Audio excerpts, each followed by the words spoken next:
আসসালামু আলাইকুম রহমতুল্লাহি ওয়া বারাকাতুহু।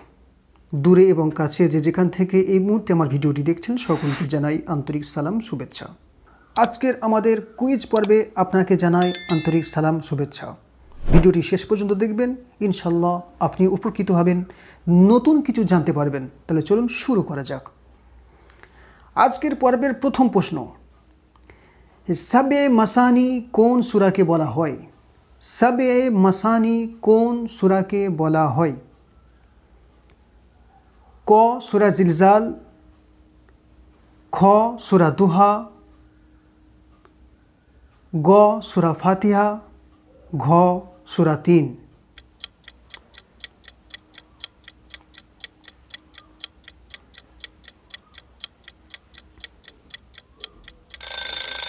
উত্তর হচ্ছে গ সূরা ফাতিহা। সূরা ফাতিহাকে সাবে মাসানি বলা হয়। দ্বিতীয় প্রশ্ন, কোন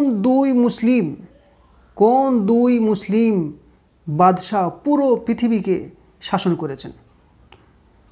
কোন দুই মুসলিম বাদশাহ পুরো পৃথিবী শাসন করেছেন?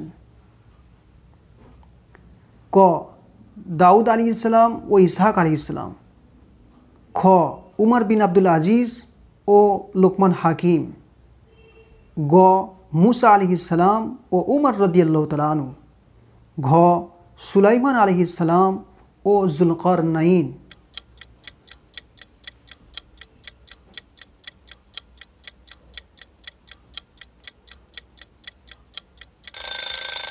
উত্তর হচ্ছে ঘ সুলাইমান আলাইহিসসালাম ও যুলকারনাইন।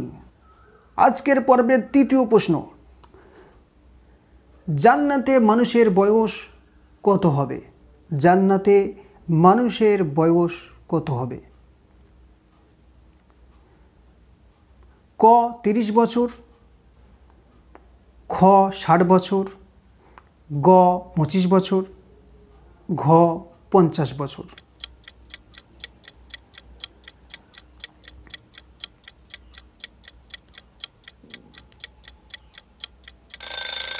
উত্তর হচ্ছে ক ৩০ বছর করে জান্নাতীর বয়স হবে। আজকের পর্বের চতুর্থ প্রশ্ন, কোন সাহাবীকে উম্মতের আমানতদার উপাধি দেওয়া হয়েছিল? ক হযরত আবু বকর সিদ্দিক রাদিয়াল্লাহু তাআলা আনহু, খ আবু উবাইদা বিন জাররাহ রাদিয়াল্লাহু তাআলা আনহু, গ হযরত বিলাল রাদিয়াল্লাহু তাআলা আনহু, ঘ হযরত আব্দুর রহমান বিন আউফ রাদিয়াল্লাহু তাআলা আনহু।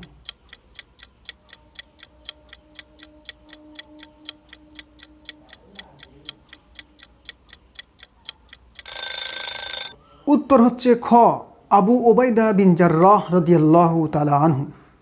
পঞ্চম প্রশ্ন, কোন সূরা শুনে হযরত আবু বকর সিদ্দিক রাদিয়াল্লাহু তাআলা আনহু বুঝতে পেরেছিলেন হুজুর সাল্লাল্লাহু আলাইহি ওয়াসাল্লামের ইন্তেকালের সময় আসন্ন? ক ৩০ পারার সূরা নাসর, খ সূরা আম্বিয়া, গ সূরা আনকাবুত, খ সূরা বাকারা।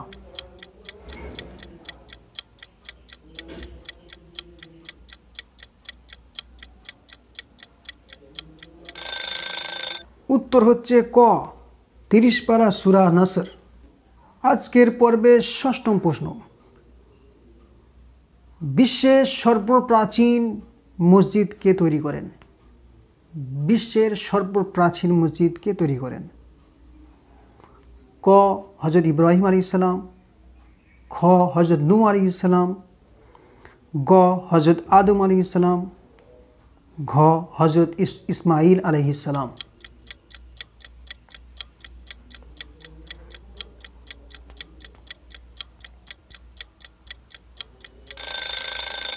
উত্তর হচ্ছে গ হযরত আদম আলাইহিসসালাম।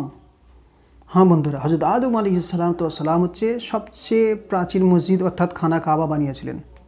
এই ছিল আজকের মতো। ভালো থাকবেন। আসসালামু আলাইকুম ওয়া রাহমাতুল্লাহি ওয়া বারাকাতুহু।